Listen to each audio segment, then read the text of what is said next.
Bueno, bienvenidos, bienvenidas, bienvenides. Damos inicio entonces a esta mesa que se realiza en el marco del quinto Congreso Nacional de Estado y Políticas Públicas, Estado, Sociedad y Pandemia, el desarrollo en tiempos de incertidumbre. Es un congreso que organiza el área de Estado y Políticas Públicas de la Flaxo Argentina conjuntamente con la UMED. Mi nombre es Julieta Campana, voy a estar moderando este panel que titulamos Los cuidados como nudo crítico de las desigualdades, aportes desde la economía feminista, las políticas públicas y las estrategias comunitarias. Contamos con la participación de 3 expositoras de lujo, destacadas especialistas en estas temáticas. Estamos muy contentos y contentas de poder contar con su participación, así que les agradecemos desde ya que estén aquí en esta mesa del Congreso. Un poco el eje de esta mesa se vincula con una temática que afortunadamente en el último tiempo tomó mucha más notoriedad y relevancia pública a partir también de la masificación y la creciente visibilización del movimiento feminista y de su agenda reivindicativa y de demandas, y también a partir del aporte sustancial, ¿no?, que han hecho las economistas feministas al hablar de economía del cuidado, al colocar los cuidados en el centro de la escena, y en ese sentido la sostenibilidad de la vida también como concepto que es fundamental para ampliar la mirada sobre la reproducción social y sobre las desigualdades de género asociadas. Y en este contexto la pandemia puso también de manifiesto las profundas desigualdades, ¿no?, que atraviesan nuestras sociedades, donde las desigualdades de género y la organización social del cuidado existente ha quedado muy expuesta en cierto sentido, una organización social muy signada por la desigual distribución de las tareas de cuidados, la feminización de esos cuidados, la feminización de la pobreza como algunos procesos que emergen, y también se ha visibilizado en este contexto de crisis sanitaria, ¿no?, la relevancia de la organización social, de la organización comunitaria, donde ha sido también muy fundamental, han sido fundamentalmente compañeras, ¿no?, mujeres cuidadoras, las que han asumido la tarea importantísima de generar redes de cuidados en los territorios, en los barrios populares, también para afrontar la pandemia.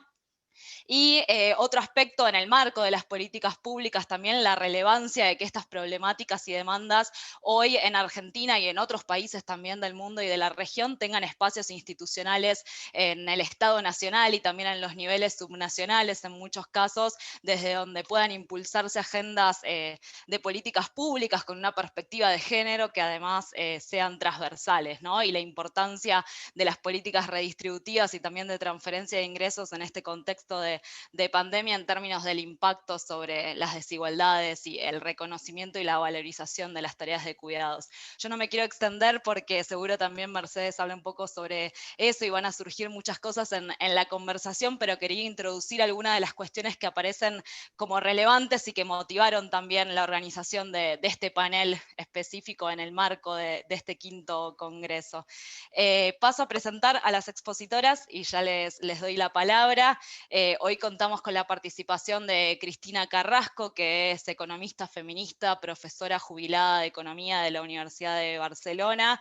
Sus temas de estudio han sido el trabajo doméstico y de cuidados, las desigualdades en el uso del tiempo y la economía feminista, temas sobre los cuales tiene diversas publicaciones, y junto a su labor académica ha participado activamente en el movimiento feminista. Actualmente es colaboradora docente en la Escuela Superior Campesina de Curaco de Vélez, en Chiloé, y forma parte del grupo Economía Feminista Emancipatoria de América Latina de Claxo. Así que muchas gracias, Cristina, es un placer para nosotros y nosotras que estés acá.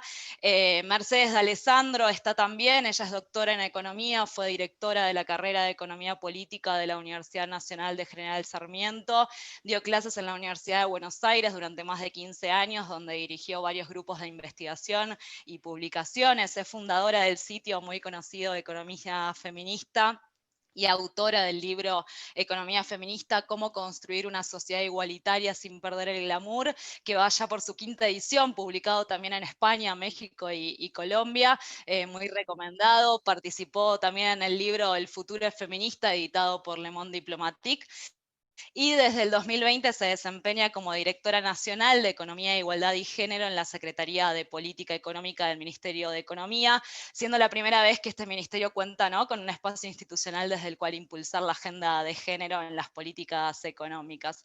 Y por último está también con nosotros y nosotras Carla Sibeki, que es socióloga, magíster en políticas sociales y doctora en ciencias sociales de la Facultad de Ciencias Sociales de la Universidad de Buenos Aires, profesora adjunta regular del profesorado de Sociología de la misma Casa de Estudios, investigadora adjunta del CONICET, con lugar de trabajo en la Universidad 3 de Febrero. Carla es directora del Grupo de Investigación y Desarrollo en Estudios Interdisciplinarios en Estado y Políticas Públicas del Centro Interdisciplinario de Estudios Avanzados de UNTREF, y se dedica a los estudios de género, la sociología del cuidado y de la política social y a la enseñanza de estos temas en posgrados en universidades nacionales.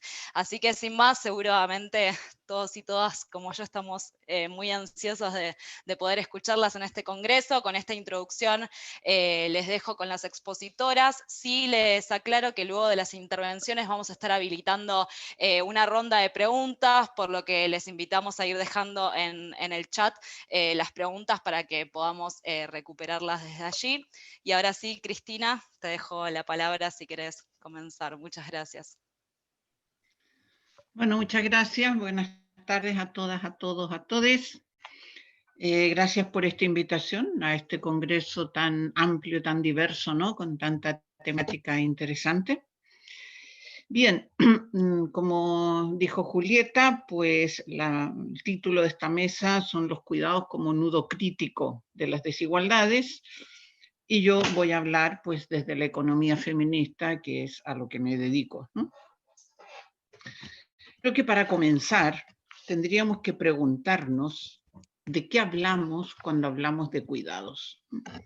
El nombre posiblemente está mal puesto, viene de los años 80, del care en inglés, que era de sociología, se empezó a trabajar en el cuidado profesional y quedó con este nombre, que es el que tenemos y seguiremos utilizando. Quería comenzar hablando de algunos riesgos de este concepto de los cuidados. En primer lugar, creo que hay un riesgo de que este concepto se vuelva demasiado vago, demasiado genérico, demasiado etéreo, ¿no? Es decir, es como una cosa así que no sabemos muy bien por dónde tomarla y al final todo pueden ser cuidados. Un segundo riesgo, tal vez más grave, es la idealización de este concepto. Y yo creo que aquí ha intervenido notablemente lo que podríamos llamar el patriarcado religioso, que son los peores, todas las religiones. Aquí vivimos bajo la religión católica, pero creo que, bueno, desde pequeña siempre escuchamos que las mujeres éramos la reina del hogar, que cuidábamos también a los maridos, también a los hijos, que lo hacíamos todo también, todos los cuidados, y además lo hacíamos por amor, ¿no? Esto yo creo que nos caló profundamente y ha costado muchísimo, y aún sigue costando, que a los cuidados le llamemos trabajo, porque siempre trabajo ha sido el empleo remunerado. Entonces cuesta y la gente dice, no, no, yo cuando cuido a mis hijos no es un trabajo para mí, ¿no? Bueno, porque hay esta idea simbólica del trabajo como empleo, ¿no? Yo creo que esto, esta mística del cuidado, tenemos que intentar que no nos embargue. Y un último riesgo es que a veces también este cuidado, o el concepto de cuidado, queda como reducido a pocas acciones o a pocos, sí, a determinados campos. Y básicamente son el cuidado de niños y niñas y el cuidado de personas mayores, ¿no? Voy a intentar decir que los cuidados es mucho más que eso, ¿no? Es otra cosa. Bien. Empezando por los cuidados más personales, yo creo que voy a hablar un poquito de los cuidados antes de entrar ya en el sistema económico, ¿no? Yo creo que, claro, en los hogares sabemos que ahí nacemos, ahí crecemos, ahí nos socializamos, ahí nos criamos, ahí adquirimos una identidad sexuada, ahí adquirimos una serie de valores, unos simbólicos, etc. Todo esto a través de una serie de bienes, servicios y cuidados que se nos ofrece desde el hogar, básicamente por las madres. Y esto después nos permite pues, pasar a participar en un mundo más amplio, en un mundo común, ¿no? Entonces, esto que llamamos cuidados es algo inherente a la vida, y no solo a la vida humana, ¿no? Es una parte fundamental de la reproducción social. Es una parte fundamental de la reproducción de nuestra vida humana. Pasan desapercibidos, esto ya lo sabemos, ¿no? Porque esto lo hacen las mujeres en casa. Entonces hay esta idea común, esta idea general, simbólico, social, de que es un tema de mujeres, ¿no? Y por tanto es un tema de mujeres, las mujeres ya lo hacen muy bien en casa y por tanto no se discute habitualmente en el terreno político, ¿no? Y todo lo que no se discute en el terreno político no existe. Y por tanto yo creo que las mujeres llevamos décadas, desde, recordemos el famoso lema, lo personal es político, ¿no? Que era la idea de sacar esto a la palestra política, de ponerlo como un tema absolutamente político de primera instancia. Pero esto aún yo creo que lo vamos logrando a medias, ¿no? Porque aún existe, bueno, yo le llamo la mano invisible. O sea, si recordamos a Adam Smith, que es de lo que se considera el primero de los grandes pensadores clásicos a finales del siglo XVIII, él hablaba de que en la economía había una mano invisible que regulaba siempre los mercados y por tanto los estados, los gobiernos no tenían que intervenir en la economía porque la mano invisible ya volvía siempre a equilibrar los mercados. Y yo siempre digo que en el hogar parece que hay una mano invisible mucho más poderosa que la de Adam Smith, porque habitualmente en la mayoría de los hogares pues viven diversas personas, pero en las mañanas pues salen los niños, las niñas con sus mochilas, con sus libros, van al colegio, van más o menos, intentamos que vayan bien alimentados, vuelven las personas adultas, vamos a trabajar, volvemos, en la casa vuelve a haber comida, vuelve a haber ropa limpia, etcétera, etcétera, ¿no? Y esto parece que es una magia, ¿no? Esta mano invisible que funciona ahí y que hace que todo funcione, ¿no? Y que todo se vaya reproduciendo. Y esto, si miramos el mundo mundial, sabemos que hay cada día millones y millones de mujeres que están haciendo millones y millones de horas de trabajo para que todo pueda seguir funcionando, ¿no? Y aquí yo creo que esto es trabajo, llamémosle donado, trabajo regalado, trabajo expoliado. Y aquí quiero citar a un economista que seguramente es el primer economista reconocido como economista ecologista que vivió a lo largo del siglo XX y que tiene cosas muy interesantes, pero ahora quiero citar un pequeño artículo que se llama El trabajo doméstico como talón de Aquiles. Y él ahí dice textualmente: la supervivencia de la raza humana ha dependido primero de la explotación de las mujeres, sin la cual hace mucho tiempo que hubiese desaparecido. Esto lo dice en el año 72.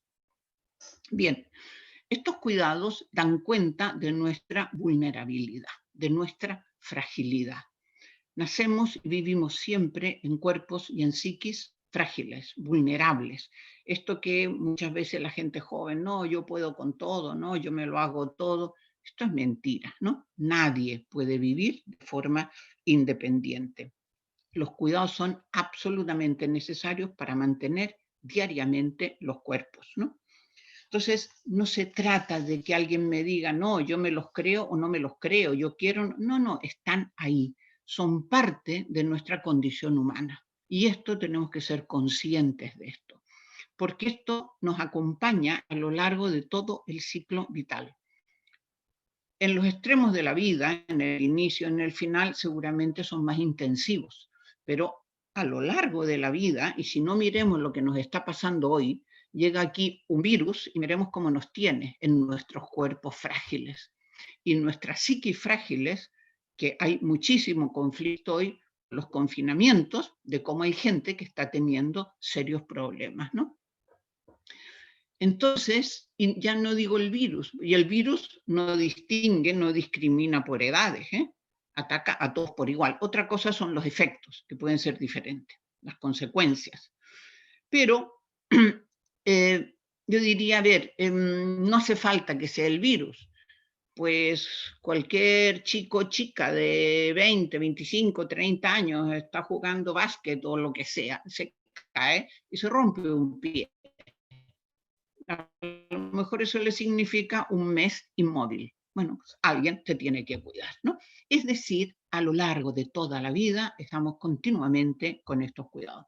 Por tanto, yo creo que el cuidado de la vida de las personas tendría que ser un derecho básico. Escucho y me dicen, no, educación, salud, etcétera. Digo, mira, antes de la educación, cuando naces, no la cuidas, no hace falta que le pongas cosas, ¿no? Por tanto, tendría que ser un derecho humano básico.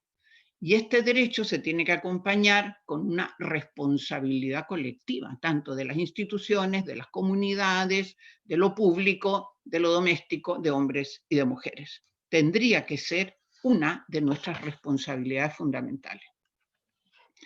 Bien, lo que quiero decir entonces es que somos absolutamente interdependientes, que la vida en solitario no es posible, ¿no? No tiene sentido. Cuando nace una nueva criatura, ese nacimiento significa una posibilidad de vida. De momento no es una certeza. Se convertirá en certeza, primero, si está bien cuidado, si recibe los cuidados que requiere, y otro aspecto que hoy no tengo tiempo en profundizar, si recibe también los bienes de la naturaleza que va a necesitar. Estos son los dos aspectos básicos del cuidado de la vida que le va a permitir que esa posibilidad se transforme en certeza. Las mujeres hacemos los cuidados, pero no somos todas iguales, lo sabemos, ¿no? Somos muy diversas y muy desiguales. Entonces yo diría, en un mundo patriarcal, las mujeres hacemos el cuidado. Pero si ese mundo, esa sociedad, además es clasista, lo hacen más bien las mujeres más pobres. Y si esa sociedad es racista, lo harán las mujeres más pobres no blancas, ¿no? Es decir, vamos bajando por lo que la sociedad considera los grupos inferiores. Y aquí voy a citar a Martha Nussbaum cuando dice, solo en sociedades donde los trabajos de cuidado no estén asignados por alguna categoría social como género, raza o clase, solo entonces esa sociedad puede hablar de igualdad y justicia social. Es decir, mientras no pongamos este tema como centro y no tengamos estas desigualdades por género, por raza o por clase, nunca vamos a poder hablar de igualdad y nunca vamos a poder hablar de justicia social, ¿no? Bien, esto de los cuidados que estoy hablando, las mujeres lo sabemos, ¿no? Lo sabemos porque lo vemos y porque lo vivimos y porque lo hemos vivido, que es lo que yo llamo las malabaristas de la vida, ¿no? Cómo combinamos tiempos, cómo combinamos trabajo, cómo lo combinamos todo. Esto lo hemos vivido en nuestro propio cuerpo. Pero yo creo que lo que vemos son los resultados de algo. Es decir, ¿por qué se da esto? Sí, porque la sociedad es patriarcal. ¿Solo por eso? Es decir, ¿cuál es el problema de fondo? ¿Por qué se mantienen ocultos estos cuidados? ¿Por qué hemos hablado de crisis de cuidado? De crisis de reproducción social. Entonces, yo creo que para intentar yo explicar lo que quiero decir respecto a esta pregunta, tenemos que ver cómo funciona el sistema socioeconómico político en el que estamos viviendo. Y yo creo que esto ha sido una aportación importante de la economía feminista. Yo creo que en nuestro sistema podemos catalogarlo tranquilamente, lo sabemos, que es un sistema económico capitalista, que también es heteropatriarcal, no tenemos ninguna duda, que también es racista, lo vemos por todas partes, y que también es neocolonialista, ¿no? Estamos aquí en América Latina y en muchas partes viviendo del extractivismo que hace el norte global. Y es depredador de la naturaleza. Todas estas características es un solo sistema que es el que estamos viviendo, ¿no? Entonces, para comenzar, o sea, voy a intentar ver algunas características del funcionamiento de este sistema y para ello me baso en dos críticas que le hace la economía feminista a este sistema. Hay muchas más críticas, ¿no? Pero me baso en las dos que me parecen más importantes para comentar la relación con los cuidados. A ver, en primer lugar, ¿cómo funciona el sistema económico? ¿Cómo se autodefine esta economía neoclásica sostenida por el neoliberalismo, ¿no? Define sus fronteras de manera muy estricta, que solo circulan alrededor del mercado. Es decir, su objeto de estudio, su autodefinición de lo que es economía, es todo lo que tiene que ver con el mercado. Con eso quiero decir producción para el mercado, consumo de mercado, distribución por mercado, etc. Todo lo que se puede intercambiar por dinero. ¿Esto qué significa? Bueno, esto lo vemos primero por el indicador más reciente que tiene la economía neoclásica, o el sistema que vivimos, que es el Producto Interior Bruto. Mientras el Producto Interior Bruto va creciendo, le va bien, es lo que nos dicen, ¿no? Ahora, como el Producto Interior Bruto está cayendo, la economía va fatal. Pero no se cuenta nada más este Producto Interior Bruto, lo que produzcamos. A lo mejor estamos produciendo veneno, más veneno, más veneno, y el producto está aumentando y la economía va. Pero esto de mantener estas fronteras estrechas hace que la economía se vea como de forma paralela, ajena a lo que está pasando en los hogares, en la vida directa de la gente, ¿no?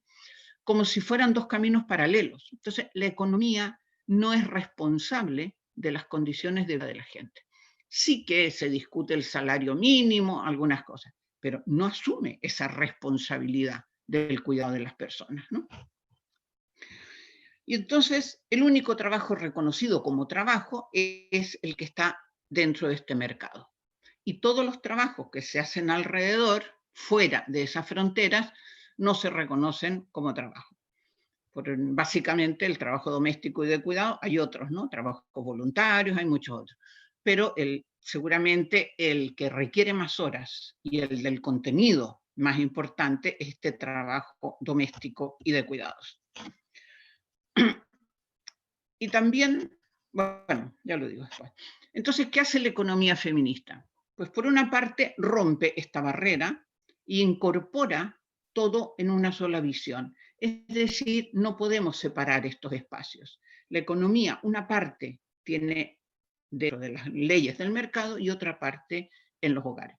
También podríamos incorporar el sector público, etcétera, pero quiero ir a lo que más me interesa.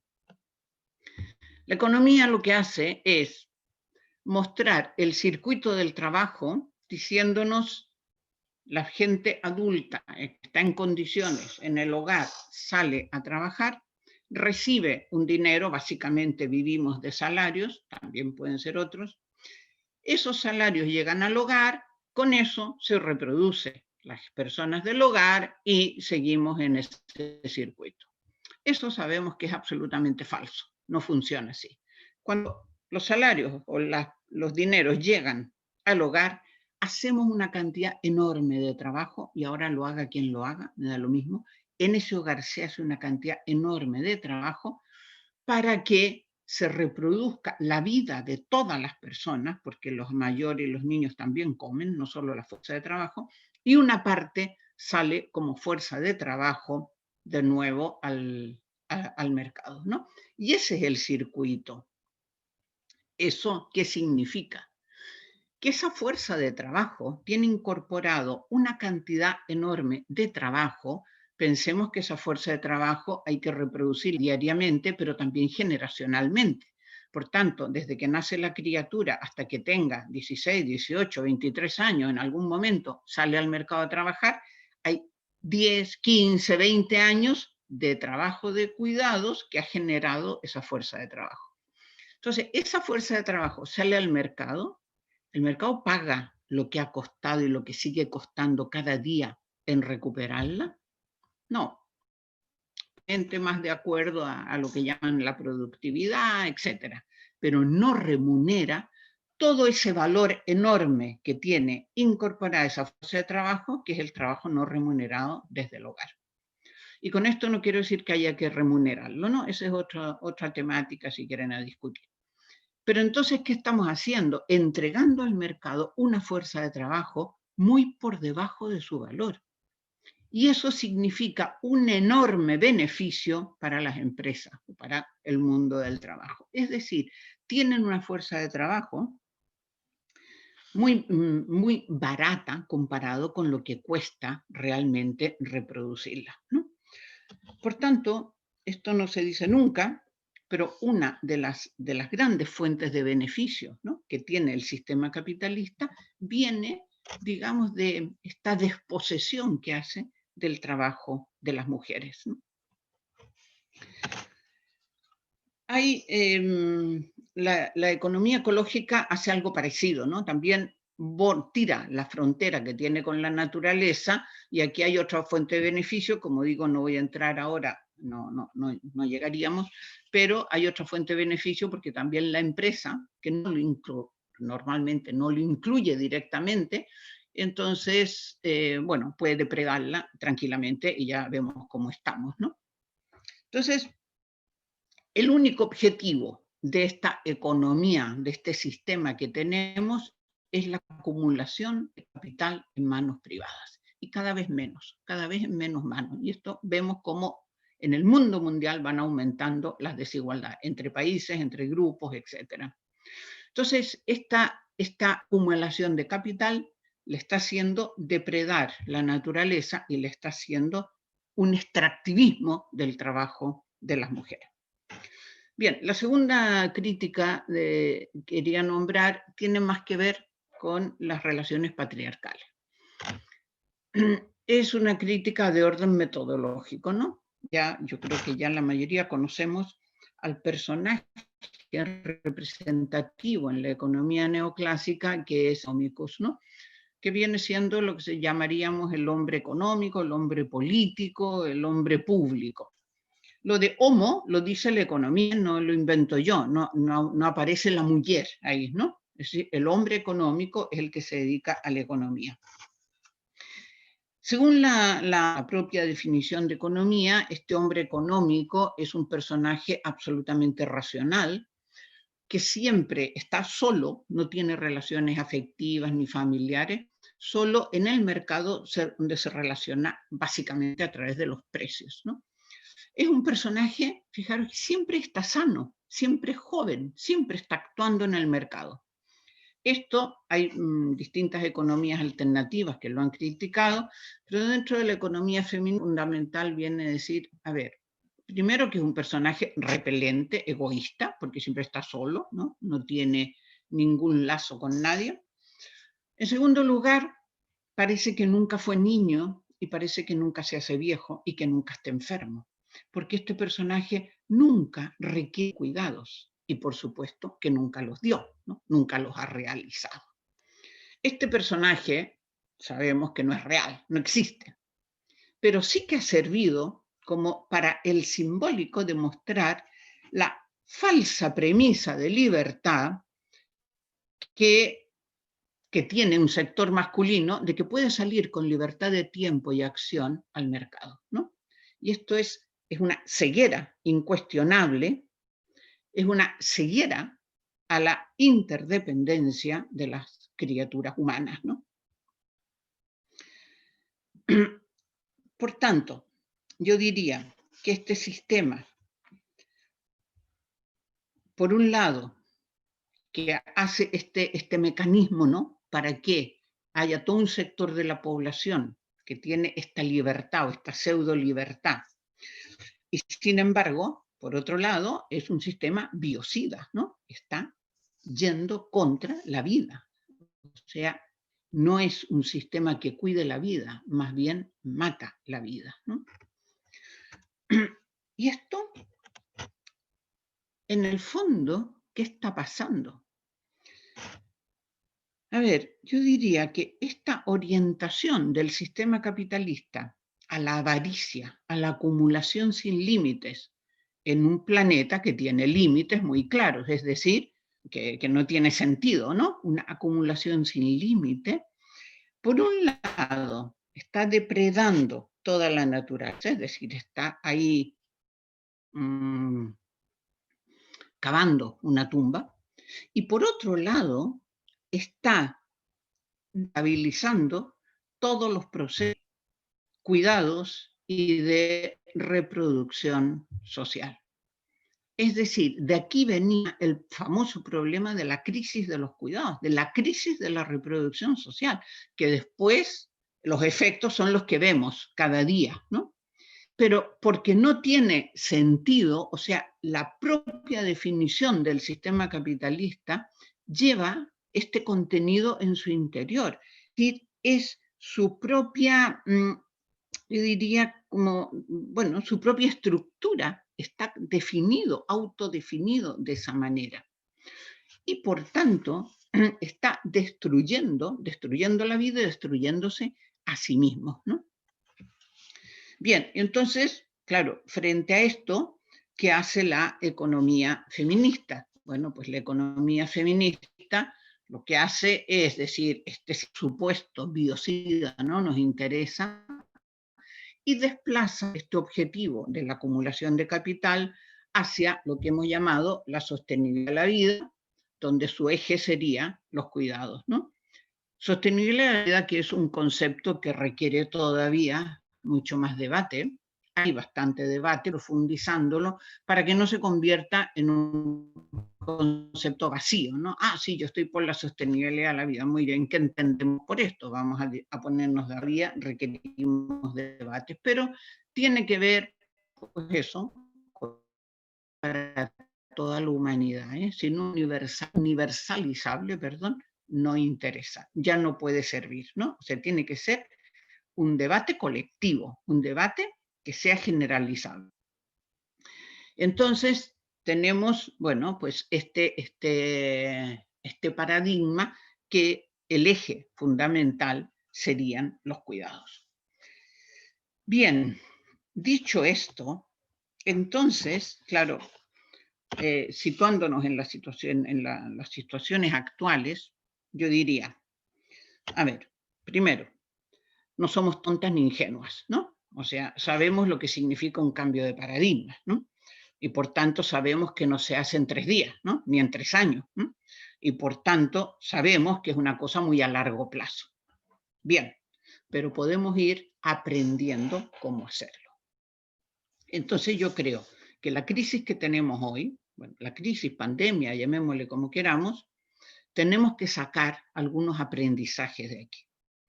El primero tal vez sería decir, no podemos seguir confundiendo con nivel de vida, ¿no? O sea, el consumo, y lo hemos visto ahora, que hemos tenido que reducir muchos consumos y nos hemos preocupado de otras cosas, ¿no? ¿Qué significa calidad de vida? Y creo que esto es un tema que tenemos que discutir y que tiene que quedar muy claro. Otro tema es cuáles son los trabajos prioritarios, cuáles son los trabajos importantes. En este momento que se ha ralentizado el mercado, que hay trabajos que se han dejado de hacer y no los hemos echado en falta, ¿no? ¿Cuáles son los trabajos que no se han ralentizado, sino que han aumentado? Básicamente los trabajos de cuidado. Primero, los trabajos de salud, clarísimo, ¿no? No tengo nada que explicar. Y segundo, los trabajos dentro del hogar, con las criaturas dentro, con problemas que hay que estar pendientes, que no se aburran, que no cojan depresiones, etc. Todo esto, básicamente, ha caído en manos de las mujeres. Después, cuidados, que este es otro tema que tendríamos que debatir, que son los cuidados remunerados. Básicamente me refiero aquí a las empleadas domésticas, ¿no? Claro, antes dije, si están los trabajos de cuidado y trabajos domésticos separados por clase, raza, género, etc., nunca vamos a poder hablar de igualdad y nunca vamos a poder hablar de justicia social. O sea, empecemos por estos temas que son claves, ¿no? El papel de las empleadas domésticas es fundamental para que aguantemos como estamos aguantando.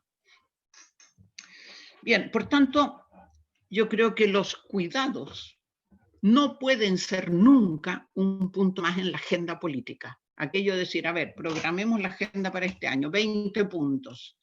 Bien, el número 14 son los cuidados, ¿no? No, esto no es, ¿no? Los cuidados son mucho más que eso. No me pongas 4 jardines infantiles y unas residencias para personas mayores. A ver, si los pones eso, yo estoy de acuerdo, pero no es eso lo que estamos diciendo, ¿no? Los cuidados pueden ser, como dije al principio, básicamente del hogar, personales, pero después hay colectivos, universales, etcétera, ¿no? Y yo creo que esto significa cambiar la mirada.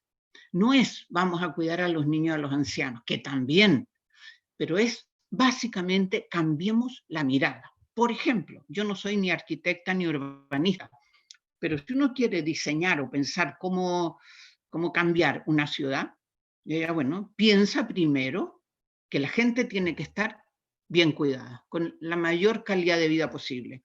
Entonces, ¿qué tienes que hacer? A lo mejor muchas áreas verdes, a lo mejor las veredas mucho más anchas, porque las ciudades son muy agresivas para la gente que tiene más vulnerabilidades, por ejemplo, niños mayores o gente con alguna dificultad funcional, ¿no? Los niños tienen que ir tomaditos de la mano porque si no es un riesgo. Las personas mayores solas muchas veces no se atreven a salir, ¿no? Es decir, a lo mejor tienes que dejar más espacio para las personas y menos espacio para los autos privados, no lo sé. Todo esto tenemos que pensarlo en función de una mirada diferente. ¿Cómo diseñamos la movilidad, por ejemplo? Y esto tiene que ver con cada territorio, ¿no? O sea, en Santiago a lo mejor sería mucho más transporte público adecuado. En cambio, aquí en el archipiélago de Chile, donde vivo, pues lo que falta son lanchas que conecten las islas, ¿no? Por ejemplo, o sea, en cada lugar lo que hay que pensar es cómo tengo que hacer para que la gente esté lo mejor cuidada posible, ¿no? Esto es cambiar la mirada, ir cambiando el paradigma. Los cuidados tendrían que ser como un faro final de cómo vamos a ir cambiando el paradigma. Y por tanto, tenemos que ir mirando hacia allá cada vez que una acción, una constitución, ¿no? ¿Qué puntos vamos a dejar aquí en Chile en la nueva constitución? ¿Cómo lo hacemos esto con esta nueva mirada? Tenemos este faro. Y yo creo que los cuidados, a medida que lo vamos discutiendo, pueden servir como pequeñas palancas para ir haciendo cambios, ¿no? Y en ese sentido es donde tenemos que, bueno, avanzar, caminar o como queramos llamarle. Bueno, de momento lo dejo aquí. Muchísimas gracias por la atención.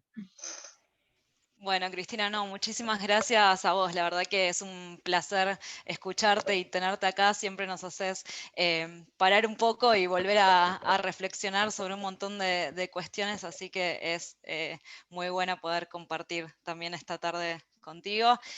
Ahí nos están saludando también en el chat, hay bastantes comentarios desde Guatemala, desde Perú, desde México, desde los pagos de Mercedes de Alessandro, dicen también allá por Posadas, algunos mandan mensajes, así que muchas gracias a quienes están participando también, y Mercedes, te doy la palabra. Bueno, ahí está. Bueno, ¿qué tal? Muchas gracias. Buenas tardes a todas, a todos, a todos quienes están conectados hoy. Bueno, la verdad que sí, un lujo, un placer escuchar a Cristina. Yo leí un montón de cosas de ella, nos formamos con ella también, así que está buenísimo compartir este panel y este espacio por escucharla un rato. Y la verdad que está buenísimo además que haya hablado antes porque ya presentó todo el tema, entonces yo me puedo poner en algunas cuestiones que hacen más al trabajo que venimos haciendo, incorporando los cuidados en el Ministerio de Economía, ¿sí? Porque Cristina lo dijo muy bien, los cuidados no son solamente esta dimensión de análisis en la relación con los niños y niñas o con los adultos mayores, sino que tienen que ver con una forma de entender el tejido económico y el tejido social, y tiene que ver también con la forma en que concebimos que queremos que sean esas relaciones sociales y esas relaciones productivas.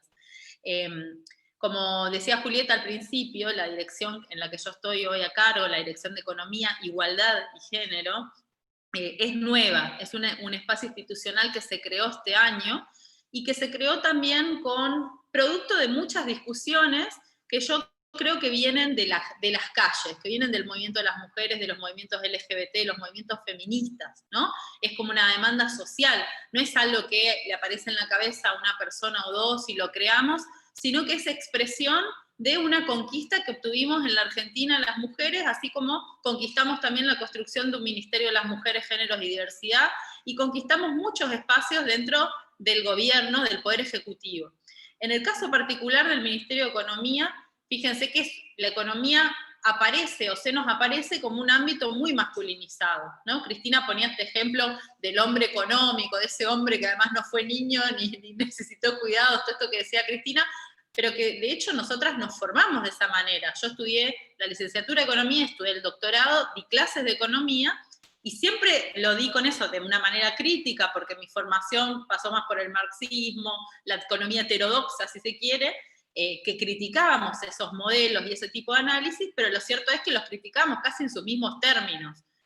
La perspectiva de género estuvo ausente en mi formación como economista, y está ausente todavía en las carreras de economía, salvo algunas excepciones que hemos conquistado también. Por ejemplo, el curso de Economía y Género que hay en la UBA hoy, que es una materia optativa, pero que lo logramos a partir de toda una lucha que tuvimos las docentes. Yo en esa época estaba en la gremial docente, junto con las docentes que hoy están a cargo de ese curso, y fue para nosotras una lucha gigantesca conseguir un curso de Economía y Género, ¿no? Entonces, hay un ambiente masculinizado en la economía, tanto en los portavoces, ¿no? Todos estos Adam Smith, Keynes, Marx, pero también hoy Krugman, Stiglitz, Rubini, Piketty, no sé qué, todos varones en general que hablan de economía. En la gestión pública también, el Ministerio de Economía tenía una sola mujer ministra, una sola en toda la historia, ¿no? Entonces digo, también llama la atención que cómo, siendo que en las carreras de economía más o menos la mitad de los estudiantes son mujeres, solamente tan pocas lleguen a cargos jerárquicos. Y cuando uno entra y lee un diario o prende la tele para ver análisis económicos, también la mayoría son varones. Nosotras las mujeres, las economistas feministas, desde hace tiempo que venimos al calor del ni una menos, digo, ¿no? Y el del despliegue y la fuerza que han tomado los movimientos feministas en la Argentina en los últimos años, movimientos que tienen una tradición y una historia muy larga, de años y años, ¿no? Pero digo, no sé, yo creé, digamos, una organización que es Economía Feminista, en la cual ahora no estoy por motivos de mi cargo, digamos, pero digamos, ahí nos dimos nosotras mismas un marco para trabajar, nos abrimos redes sociales, escribimos nuestros textos, nos publicamos, nos miramos, nos leímos, aprendimos entre nosotras, formamos a las generaciones que nos seguían, nos empoderamos, empezamos a fortalecernos, digamos, y a fortalecer nuestro aporte, porque no entrábamos en los márgenes de los debates académicos o los debates políticos, los debates públicos de la economía. Quedábamos un poco al costado.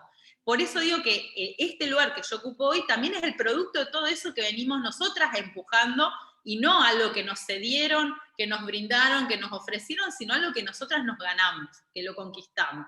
Entonces, para mí el espacio que tengo yo hoy implica eso. Y eso también obviamente implica una serie de responsabilidades que tienen que ver también con lograr integrar estas visiones que venimos desarrollando desde todos estos espacios de militancia, de la academia, de la política, de los sindicatos, etcétera, y tratar de articularlos con lo que es el Estado, que el Estado también tiene una formación y una cultura patriarcal, como decía Cristina, que digo, las estructuras del Estado, cómo se organiza el Estado, cómo se organiza incluso jerárquicamente, la llegada de tantas mujeres al gobierno, a este gobierno, está cambiando hasta los protocolos de cómo se organizan las reuniones del presidente, ¿no? El presidente hoy dice, bueno, si hay una reunión de más de 3 personas, tiene que haber como mínima una mujer, ¿no? Digo, eso, digo, acá mismo le insistimos al ministro, che, no había mujeres en la foto, uy, no había mujeres en la mesa, uy, no había mujeres invitadas, ¿no? Como tratar de empezar a impulsarlas también a ocupar esos espacios, porque entendemos que estamos, que existimos, aunque no siempre estamos sentadas en esa mesa. Entonces, eso es por un lado, por el rol que tenemos las economistas feministas también en la discusión. Y por otro lado, es las teorías económicas y cómo esas teorías económicas nos sirven para diseñar respuestas de política pública, que es lo que estamos haciendo hoy en el Ministerio de Economía. Nosotras tuvimos, yo encuentro en la pandemia una gran oportunidad para la cuestión de los cuidados, para ponerla en la agenda. Y una gran oportunidad que, bueno, que no viene por buenos motivos, pero que sin embargo creo que la estamos aprovechando de alguna forma. ¿Por qué digo esto? La pandemia nos puso a la luz un montón de desigualdades, que ya existían, que ya estaban con nosotros, desigualdades de ingreso, desigualdades en la inserción laboral, la cantidad de trabajo precario que hay a lo largo de todo el continente, toda Latinoamérica, la desigualdad, el acceso a la vivienda, a la tecnología, a la internet, a la conectividad, ¿no? A tener un dispositivo en tu casa para hacer teleescuela o teletrabajo, porque hay muchas familias que comparten un celular entre 10, ¿no? Digo, entonces, todas esas desigualdades se pusieron mucho más a la luz, y las desigualdades de género con más fuerza. Y sobre todo, digo, los cuidados, ¿por qué? Porque en el caso de Argentina, desde el 20 de marzo, que se dictan las medidas de aislamiento social, preventivo y obligatorio, que nosotros llamamos cuarentena, ¿no? Desde que empieza la cuarentena, se cierran las escuelas, se cierran los jardines materno-paternales, se cierran los clubes, se cierran todos esos espacios de sociabilización de los niños, niñas, pero también de las personas mayores, de las personas que tienen una discapacidad, de las personas que tienen alguna enfermedad. Digo, hay un montón de espacios de cuidado que se cierran, y además los niños y niñas empiezan a estar mucho tiempo en los hogares, y las familias también, muchas de ellas dejan de salir todos los días al mercado laboral, digamos, y se quedan en los hogares al cuidado de estas personas, al cuidado de sí mismas, con todas estas tareas del hogar, digamos, dependiendo de sí mismas, porque digamos que si la clase media, por decirlo en la Argentina, podía contratar a alguien que ayude, como se suele decir, a la trabajadora doméstica en el hogar, con las leyes, con las medidas de aislamiento, eso también se recortó en su momento, y todas las tareas hogareñas volvieron a recaer sobre la familia. Y cuando hablamos de recaer sobre la familia, hablamos de que recaen sobre las mujeres, porque si hay algo que está estudiado en la economía feminista y que hemos conseguido con las encuestas de uso del tiempo y con los escasos indicadores que tenemos, pero bueno, es lo que hay, digamos, es que hay una redistribución asimétrica de la carga de los cuidados y las tareas del hogar sobre los hombros de las mujeres. Y eso, que fuera de la pandemia ya era un factor agobiante, como decía Cristina, que ya nos mostraba una crisis de los cuidados, se agravó en la pandemia. Nosotras desde la dirección, tomando nota de esto, dijimos, bueno, ¿por qué no hacemos una medida de cuánto significa el aporte del sector de los cuidados en torno al PBI? Por esto mismo que decía Cristina, no tiene un precio, entonces pareciera que no se puede comparar con el aporte de los otros sectores productivos, entre comillas, ¿no? Pareciera que queda fuera de la discusión, y lo que nosotros dijimos es ponerle un precio, pero no porque quisiéramos mercantilizar o un salario para el ama de casa, que podría ser una discusión, pero no es eso lo que hacemos en el documento, sino que era una manera de decir, bueno, todas estas tareas que se hacen todos los días en los hogares, si las tuviéramos que pagar, si tuviéramos que pagar a alguien que las hiciera, una empleada doméstica, una maestra que ayude con las tareas del hogar, una enfermera, una cuidadora para las personas que tienen una discapacidad, un adulto mayor, etc., tendrían un precio, ¿no? Que de hecho muchas familias lo hacen, compran, digamos, contratan personas que cumplen esas tareas. Hicimos ese ejercicio, y ese ejercicio nos dio como resultado que en la Argentina el sector de los cuidados, que con los datos de la encuesta del uso del tiempo del 2013, nos da que representa un 16% del PBI. Es decir, que es el sector más fuerte de toda la economía, y le siguen la industria y el comercio. Es decir, si nosotros dijéramos que si comparáramos esto con los demás sectores productivos, el sector de los cuidados sería el sector más pujante de la economía, el más grande. Y no solo eso, sino que dijimos, ¿qué pasaría en la pandemia? E hicimos un ejercicio. ¿En qué consistió el ejercicio? Dijimos, bueno, tenemos la caída de la actividad en el mes de abril, que fue el mes más cerrado de la cuarentena en la Argentina, ¿no? El primer mes más fuerte de cerrado de la cuarentena, que se anunció en marzo. Dijimos, bueno, cayó tanto el comercio, tanto la industria, el transporte, la energía, no sé, cero producción de autos. En el mes de abril no se produjeron autos, ¿no? Entonces, vimos el impacto fuertísimo de la pandemia en la caída de las actividades, que sí las medimos en el PBI, de una manera grotesca, y dijimos nosotras, pero ojo, porque si miramos al interior de los hogares, todas estas tareas están aumentando. Está aumentando la cantidad de tiempo que le dedicamos a lavar, planchar, cocinar, etcétera, porque estamos más tiempo en casa, y está toda la familia en casa, y además también está aumentando la tarea de cuidados, porque como los chicos no van a la escuela, están en la casa, demandan atención, demandan un montón de tiempo y de energía, digamos, que también está recayendo en los hogares. Entonces dijimos, bueno, subamos este valor, ¿no? Y hagamos de nuevo el ejercicio de cálculo, y lo que nos dio es que mientras casi todos, porque hay uno o dos sectores que no cayeron tanto, todos los sectores económicos caían, el de los cuidados aumentaba. Y pasaba de 16% del PBI al 22%.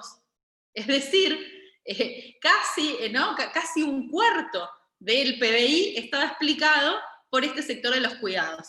Entonces, las economistas feministas, y cuando hablo de economía feminista hablo un montón, ¿no? De las ONG, de los grupos de las universidades, de las asambleas barriales, de la mesa interministerial de cuidado, que tenemos muchas compañeras del Ministerio de las Mujeres con el que venimos impulsando este tema, todas de alguna manera, empezamos también a trabajar con esa idea de que la economía, vieron que decían, la pandemia paralizó la economía mundial, a partir de ahora la economía se cayó. Y uno decía, ¿qué economía se cayó? Está bien, bajó la industria, bajó el transporte, bajó el combustible, pero subió el cuidado social de la salud. Es decir, hoy todos los hospitales están echando humo de todo lo que trabajan. Y 7 de cada 10 trabajadores del sector de la salud son mujeres, ¿no? Aumentó el trabajo de las maestras, y digo maestra, pero también 8 de cada 10 del sector de enseñanza son mujeres. Con la teleescuela tuvieron que pasar todos sus recursos online, cambiar su forma de pedagogía, adaptarse al nuevo formato, sostener el proceso educativo, ¿no? Una demanda gigantesca frente además con alumnos, estudiantes con problemas de conectividad, con esto del uso compartido de los dispositivos, digo, una demanda gigantesca. Aumentó, como decía, las tareas del interior de los hogares y los cuidados. Y además también, cuando miramos los comedores, los merenderos y los espacios que antes de la pandemia había 8 millones de personas que recibían asistencia alimentaria del Estado, hoy son 11 millones de personas, y se están haciendo casi con la misma oferta que había antes, quiere decir que se aumentó el trabajo de las personas que atienden estos comedores. Hoy justo a la tarde tuve una reunión con los colegas acá de la Secretaría de Energía, que estamos trabajando en la parte de subsidios a la energía, yo le digo al combustible, los cuidados, ¿no? A las garrafas de gas que prenden las ollitas, que calientan la comida, que después se dan la vianda, esa asistencia alimentaria, y me decían que casi el 100% de los titulares de los comedores y merenderos son mujeres, ¿no? Digo, algo que ya sabía, pero que también lo vemos en los registros. Entonces, fíjense que aumentó el trabajo en la educación, en la salud, en los comedores, en los hogares, las cajeras de los supermercados, digo, los trabajos que llamamos esenciales, y fíjense, le pusimos la palabra esencial en la Argentina, tienen un gran componente de mujeres. Entonces, cuando nos dicen, se paró la economía, otra vez, ¿de qué economía estamos hablando? ¿Por qué no nos ven a nosotras como economía? ¿Por qué no vemos a esos sectores como economía? Y repetimos el se paró la economía cuando hay toda una parte de la economía que, como decía, además, o sea, en los cuidados, en el aporte de los trabajos domésticos, no estamos ni siquiera tomando educación y salud como computando en eso. Es decir, si además de esto le sumamos educación y salud, ese 15, 16 a 22 es más todavía, ¿no? Es decir, tenemos un sector que es gigantesco, que sostiene, que es esencial, además, y nosotros decimos separar la economía. Bueno, ahí tenemos nosotras un debate que creo que la economía feminista lo viene llevando adelante. Digo, nosotras desde acá de la dirección lo impulsamos en el ámbito en el que tenemos los debates y las mesas de trabajo con nuestros compañeros, digo compañeros porque son mayoría varones en el Ministerio de Desarrollo Productivo, en el Ministerio de Trabajo, en el Ministerio mismo de Economía, es decir, son debates que nosotros estamos llevando a la mesa, y si le hicimos ese ejercicio, ponerle números y valores, es porque también es una manera de incorporarnos al debate de una manera usando un lenguaje que es el lenguaje que usa a veces la teoría o la ciencia económica para tomar algunas decisiones, ¿no? Entonces es como que tenemos que transformar a veces algunas de las cosas que pensamos en ese lenguaje para llevarlas a la mesa. Pero entonces fíjense que con este panorama que nosotras tenemos, ¿no? También empezamos a decir, bueno, ¿cómo impacta la pandemia en el mercado laboral de las mujeres? También empezamos a analizar eso, empezamos a abrir los datos, porque también cuando uno mira los datos dice, bueno, desempleo 10%, aumentó 3 puntos, decíamos, en la pandemia aumentó 3 puntos el desempleo. Y uno dice, qué raro, porque pandemia, con toda la caída de la actividad, solo 3 puntos de desempleo. Claro, cuando uno mira y ve la población económicamente activa, ve que cayó 10 puntos la población económicamente activa. ¿Qué significa esto? Que un montón de gente dejó de buscar trabajo, dejó de trabajar, y entonces dice que estuvo inactivo, ¿no?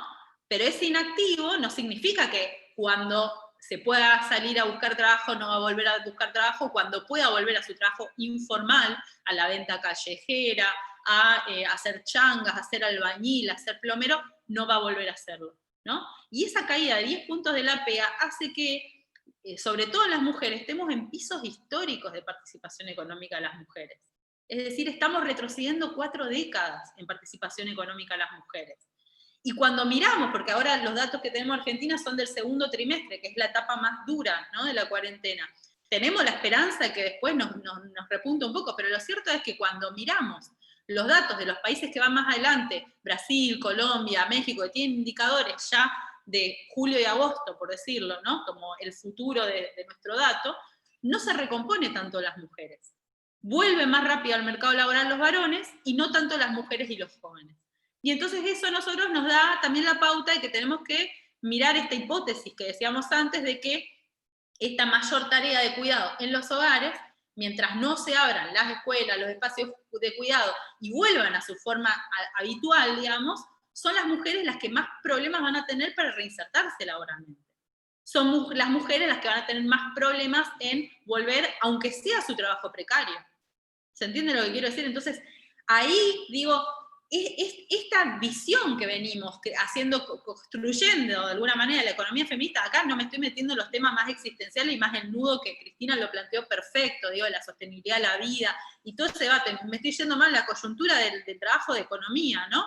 Pero digo, fíjense cómo de alguna manera esa mirada que venimos alimentando y haciendo crecer nos sirve también a la hora de pensar políticas públicas, porque vamos afinando un poco la puntería, vamos afinando el lápiz, y vamos encontrando también dónde están esos nudos de la desigualdad, como es el título de este conversatorio, ¿no? Y viendo también hacia dónde tenemos que apuntar las medidas para resolverlas. Y también estamos introduciendo esto por primera vez en la historia de nuestro país en la mesa de la política económica. Es decir, para mí eso es algo que a veces que pareciera pasar desapercibido. Pero realmente creo, y esto lo digo como una militante feminista también, ¿no?, como alguien que viene hace mucho tiempo impulsando esto, que por primera vez logramos que esto esté en una mesa de discusión de donde se toman decisiones de política económica. Y en ese sentido es importantísimo seguir dando estos debates en la arena pública, digamos, porque es lo que impulsa también el reclamo y también le incentiva que el Estado construya. Y en las academias, por eso estos foros me parecen tan importantes, porque los cientistas sociales son los futuros técnicos o son los técnicos actuales que están trabajando en estas medidas. Y como yo decía al principio, el Estado también es patriarcal. El Estado, no es que porque hay un ministerio de las mujeres o una dirección de género, ahora ya el Estado es feminista, y entonces a partir de ahora todas las brechas de desigualdad se cierran al instante, en absoluto, pero sí de alguna manera creo que traer estas discusiones al corazón de donde se toman decisiones nos sirve para poder mejorar las herramientas que tiene hoy el Estado. Y digo esto además en el contexto de que esta pandemia ha hecho que los Estados tengan un rol mucho más importante en la economía que en los momentos previos.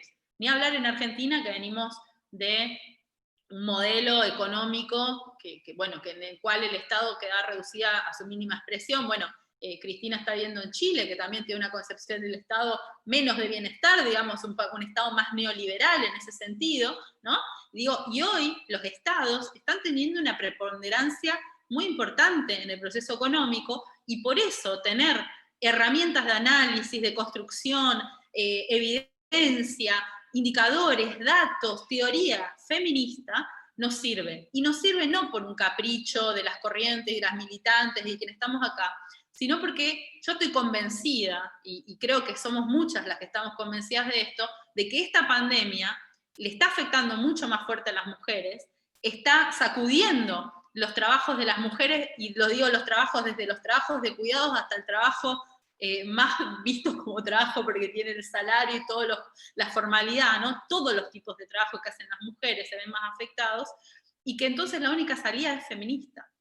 Es decir, no podemos resolver nada de esta crisis si no introducimos la perspectiva de género en el análisis, en el diseño y en la implementación de las medidas de política económica, porque no hay manera. No podemos reactivar la economía argentina si no entendemos que tenemos una crisis de cuidado que se amplificó con la pandemia, y que mientras no resolvamos esa crisis de cuidado vamos a estar ampliando las brechas de desigualdad entre ricos y pobres, y ampliando las brechas de desigualdad entre mujeres y varones, y ampliando las brechas en todos los planos de la inserción laboral de las mujeres, y retrocediendo un montón de escalones. Entonces, en ese sentido, creo que, con esto termino, digamos que estamos frente a desafíos muy grandes, y que tenemos que aprovechar que esta pandemia nos permite de alguna manera pensar en cosas que quizás en el status quo son más difíciles, que nos da también la posibilidad de hurgar y de trabajar con las teorías que tenemos para encontrar nuevas respuestas, que tenemos la tarea de ser creativos y creativas, porque esta pandemia y esto que está sucediendo no está en ningún libro de texto, no está en ningún manual de economía, no está en ningún manual de ciencias políticas. Lo que nos está pasando hoy es dificilísimo, pero que las estructuras de desigualdad que tenemos tienen mucho tiempo, y están muy arraigadas. Y entonces ahí las medidas que tomamos y el camino que vamos caminando, creo que tiene que tener eso muy en cuenta para que esas estructuras las podamos ir transformando, y las podamos ir transformando en ese mundo que queremos vivir, no en un parche eterno que va tapando los agujeros y transformando de a poquitito cositas, ¿no? Así que bueno, espero que todo este foro, yo estuve viendo la verdad los paneles, son muy interesantes, espero que las personas que lo estén siguiendo realmente lo puedan aprovechar, y realmente festejo que tengamos espacios de debate así tan ricos, con un intercambio así fluido, porque me parece que es fundamental, que nos tenemos que dar tiempo para pensar, para debatir, para intercambiar, porque lo que está pasando realmente es muy grave, y porque hay muchísima gente sufriendo las consecuencias de esta pandemia, y tenemos una gran responsabilidad como cientistas sociales de reflexionar y proponer, sobre todo proponer, activar, ir para adelante, ¿no? En vez de buscar soluciones, necesitamos muchas manos y muchas cabezas, ¿sí? Muchas cabezas también puestas al servicio de resolver, porque esta pandemia nos va a dejar una sociedad con más desigualdad, con mucha pobreza, con mucha precariedad, y que ahí tenemos un trabajo gigantesco por delante. Así que bueno, espero que podamos aportar entre todos y todas a construir eso. Gracias. Muchas gracias, Mercedes. Ya hay 170 personas participando, así que gracias también. Muy importantes los aportes que haces, y más que importante el trabajo que vienen haciendo también desde la dirección, y lo relevante también que es tener datos, ¿no? Que el ejemplo ya no sea las cuentas satélite en Canadá como un ejemplo de cómo se podría medir ese aporte de las tareas domésticas al PBI que venimos usando hace tanto tiempo, y que podamos tener datos sobre nuestro país que nos permitan construir diagnósticos también muchos más ricos de cara a esto, a buscar propuestas, soluciones, etcétera. Me parece que es un trabajo más que importante que están haciendo, y me recordaba también en alguna charla escuchándote, vos hablabas de un grupo de WhatsApp de mujeres gobernando, y también creo que eso da muestra de la potencialidad, ¿no? que tiene esa articulación hoy en el Estado, y también de los grandes desafíos que nos quedan por recorrer, fundamentalmente en este contexto de pandemia que también mencionabas. Así que muchas gracias, Mercedes, por participar, y Carla, te doy la palabra. Hola, buenas tardes. ¿Se escucha bien? Sí. Bueno, antes que nada, gracias por la organización y la moderación, Julieta, a Flaxo, y un placer compartir esta mesa o este panel con Cristina y con Mercedes. Yo me voy a centrar en comentar algunas cuestiones sobre un tema de las cuales algunas personas que venimos trabajando desde las ciencias sociales miramos que tienen con los cuidados comunitarios, que creo que es un prisma interesante para ver cómo se articulan estos nudos de desigualdad que muy bien describía Cristina, y muchas de las cuestiones que también ya antes anticipó Mercedes, ¿no? Como un contexto en los cuales es interesante repensar qué desafío nos trae la pandemia. Cuando estamos trabajando con cuestiones que tienen que ver con los cuidados comunitarios, es importante destacar que estamos hablando de organizaciones con una fuerte inscripción territorial, con una larga tradición en nuestro país, que son altamente heterogéneas y desiguales entre sí, tanto en lo que respecta al tipo de prestación o de servicio que proveen, como el grado de institucionalidad que tienen.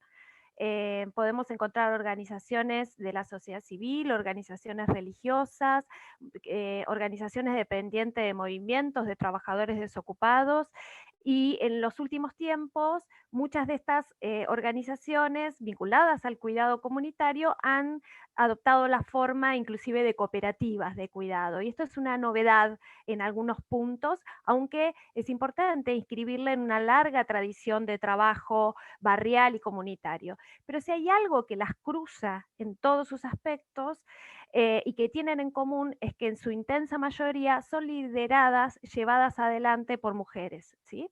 Y que satisfacen y atienden necesidades de distinto tipo, donde el cuidado, los cuidados y las relaciones de cuidado ocupan un lugar central, más aún en estos márgenes donde todavía el Estado no siempre llega o llega de manera muy incipiente, y se produce una alta falta de infraestructura y de servicios de cuidado.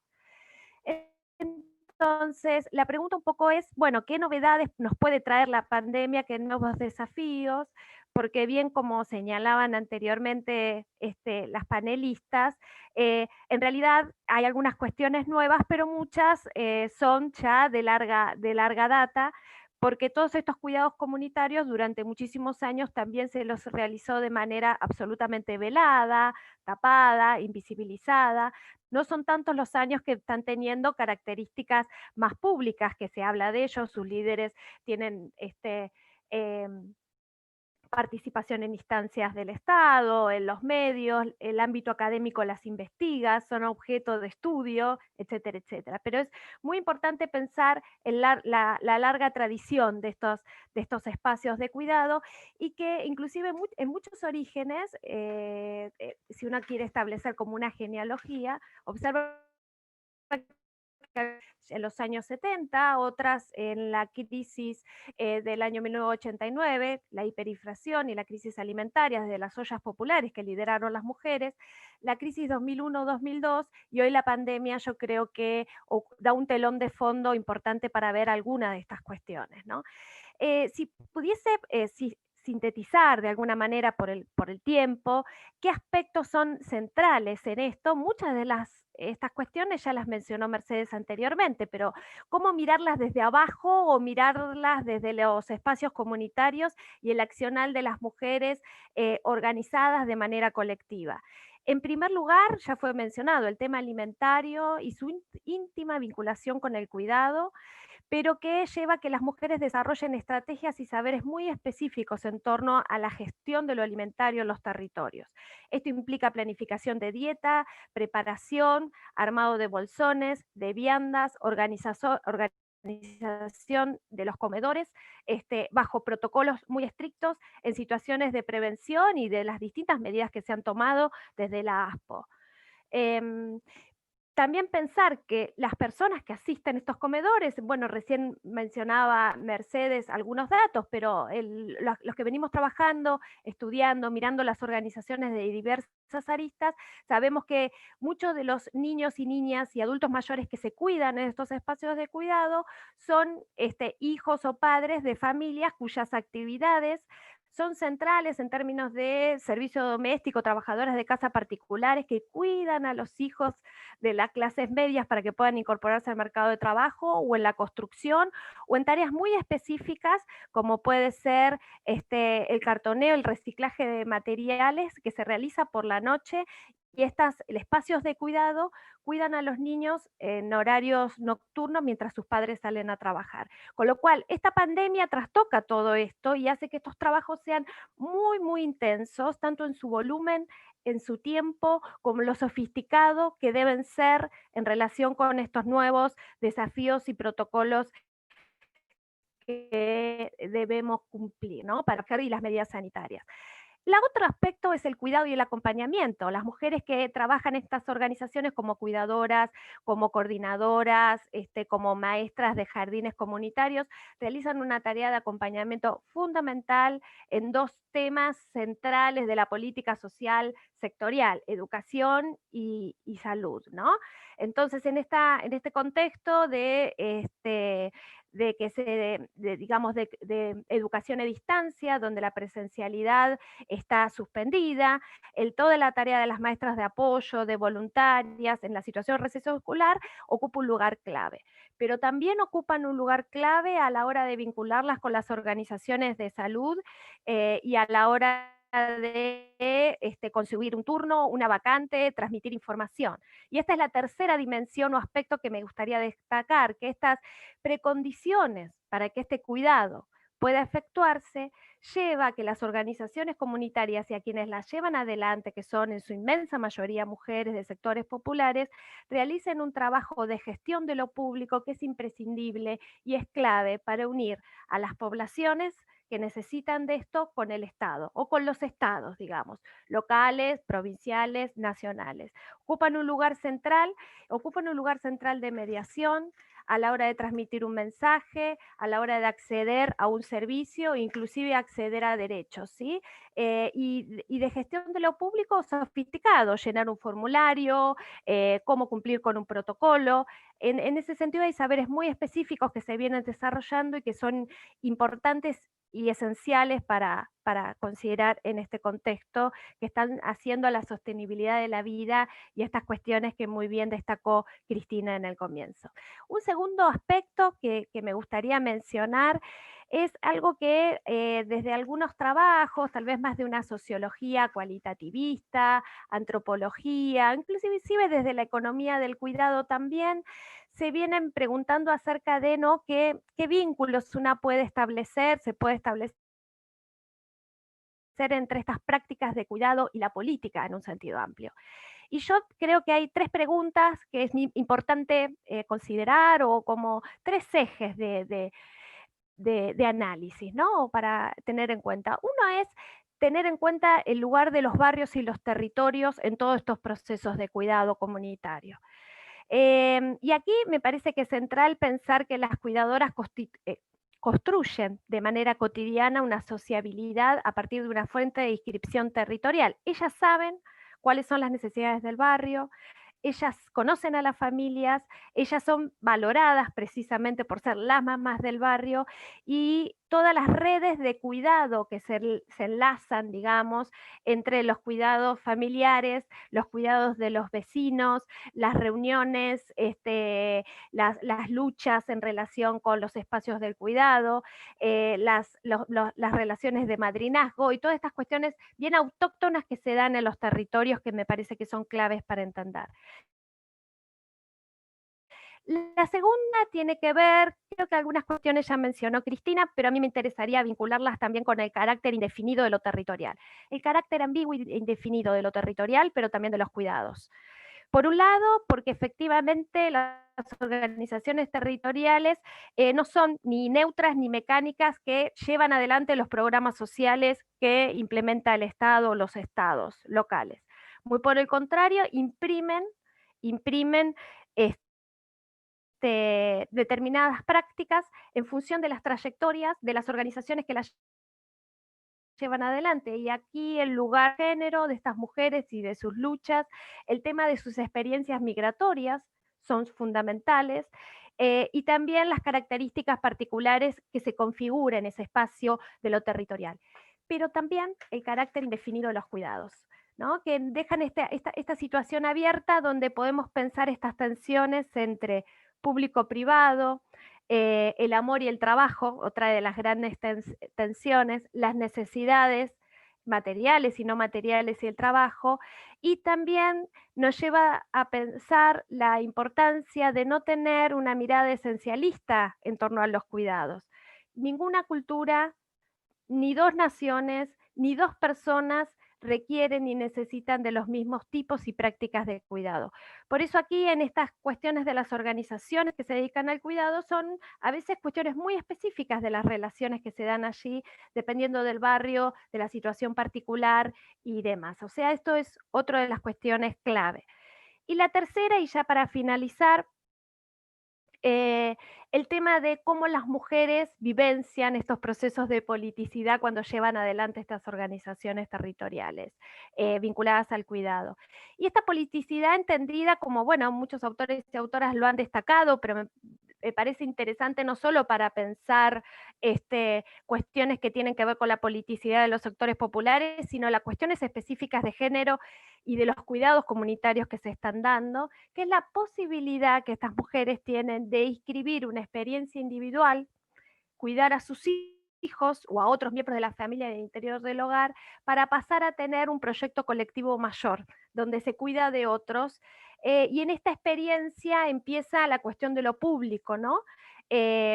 Cómo pedir, digamos, al Estado determinados recursos, cómo se cuida la primera infancia en los contextos de desigualdad extrema, cómo tener recursos específicos para la organización, cómo gestionarlo. O sea que esta experiencia del cuidado comunitario es casi imposible de a estudiar, de pensar y de analizar por fuera del accionar político, donde hay una ruptura, donde no es el cuidado solo en el espacio doméstico, sino en el cuidado comunitario en un sentido amplio y las redes de cuidado que se van entretejiendo, muy asociadas a las experiencias de subsistir, ¿no? Y esto ya llevamos varios años de todas estas experiencias en un contexto neoliberal que antes describía Mercedes y que tiene que ver también cómo muchas mujeres salieron a cuidar de la mano de los programas de transferencia de ingresos condicionados, a gestionar sus propios espacios de cuidado, cómo se crearon espacios de cuidados específicos en los procesos de toma de fábrica y de recuperación de empresas,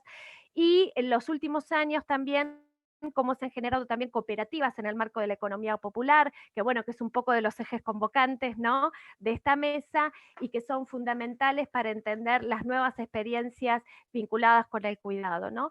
Creo que estas cooperativas que se dan en el marco de la economía popular son prácticamente una punta de un iceberg, ¿no?, muy interesante para ver, con mucha relevancia social y mucha relevancia política, pero que es importante entenderla en un trabajo de largos años de articulaciones hasta creativas en relación con el Estado, de disputa, de lucha, de colaboración, y que muestran otros modos de reproducir la vida, otros modos de generar cuidados colectivos, y que ocupa un lugar clave en la materia, y donde circulan muchísimas cosas. Este trabajo donado, de las mujeres, ¿sí?, hacia la sociedad, saberes muy específicos, muy anclados en experiencias territoriales específicas, bienes, productos específicos, la formación de una fuerza de trabajo que antes mencionaba Mercedes, y bueno, y muchísimos de los elementos que ya fueron elaborados. Y finalmente,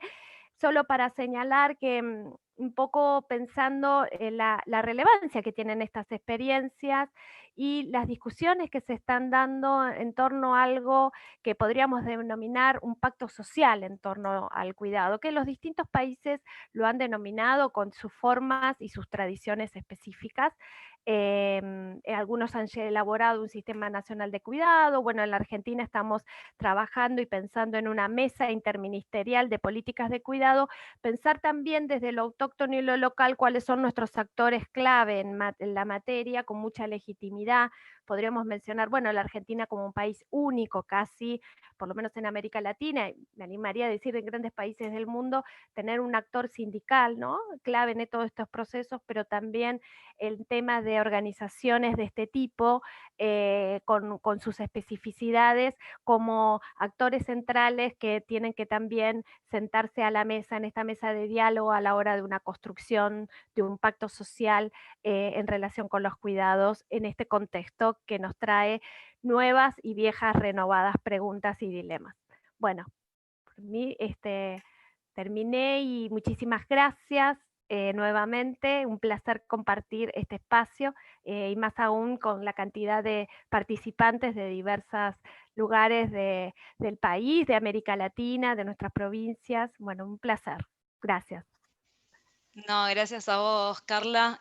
Muy interesante también estos estudios que venís realizando y que también pones en contexto y situás en la pandemia, también territorializando, ¿no? Lo que son los cuidados y también destacando esta politicidad y esta articulación tan necesaria entre el Estado y la provisión pública y también la esfera comunitaria de provisión de los cuidados, ¿no? Que es tan relevante y que además se ha visibilizado muchísimo en el transcurso de la pandemia, así que muchas gracias por tu aporte. Tenemos un ratito más, pero no mucho. Si quieren, leo alguna pregunta. Hay mucho debate en el chat, así que podríamos quedarnos un largo rato.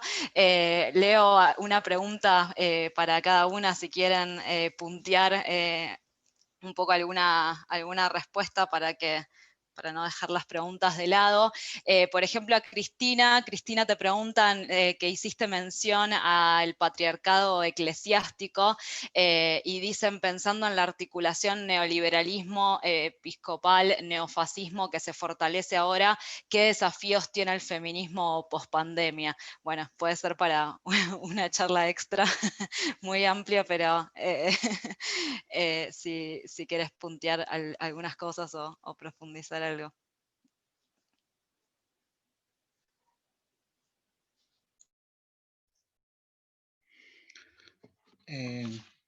Bueno, es una pregunta muy genérica, ¿no? Porque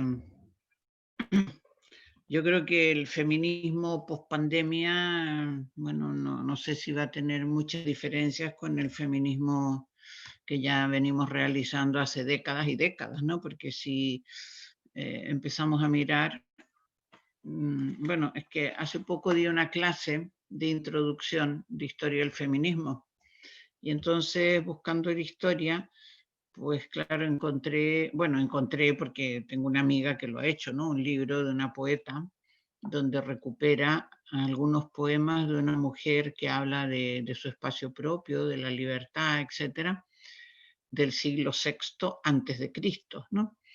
Y entonces, claro, cuando uno lee aquello, yo le preguntaba a la gente que estaba en el chat, a ver, ¿de qué época creen que es esto? Y algunas me decían, podría ser de hace 100 años, ¿no? Pero también podría ser de ahora, ¿no? Pero no de hace 26 siglos, ¿no? Entonces, claro, yo creo que el feminismo, bueno, es como casi todos los movimientos sociales, ¿no? Que ha sido una larga lucha, y mucho más que otros seguramente, larga lucha y larga creación de teoría, porque es teoría y acción, ¿no? Entonces, ¿qué va a pasar post pandemia? Pues yo creo que es lo que estamos haciendo, ¿no? O sea, yo creo que aquí hay toda una teoría, una elaboración, y que por supuesto que nos falta mucho. Yo creo que uno de los grandes desafíos que tenemos, que hay varios, es el ir buscando primero puntos de encuentro entre los diversos feminismos, ¿no? Y puntos de encuentro desde la economía con otras economías cercanas, ¿no? Por ejemplo, con la economía ecológica tenemos muchos puntos de encuentro, con economía social y solidaria, con economías más cooperativistas, etcétera, ¿no? Y yo creo que, y dentro de los feminismos, yo creo que uno de los desafíos, pero no tiene mucho que ver con la pandemia, yo creo que es nuestro proceso, es, por ejemplo, en estas zonas del planeta, el buscar todos los puntos de encuentro y lo que llama Sousa Santos, ¿no? La ecología de los saberes, con, por ejemplo, aquí, los feminismos decoloniales, ¿no?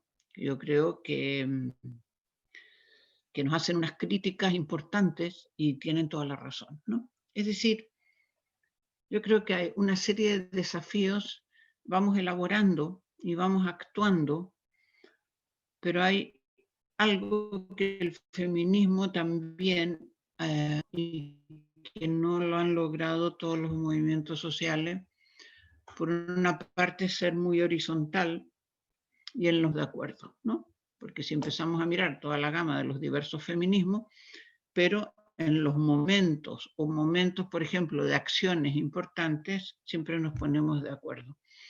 Entonces, yo creo que la pandemia nos está enseñando, como dije, como han dicho Mercedes y Carla, una serie de temas básicos, ¿no? Como decía Mercedes, separó la economía, bueno, ¿qué economía, no?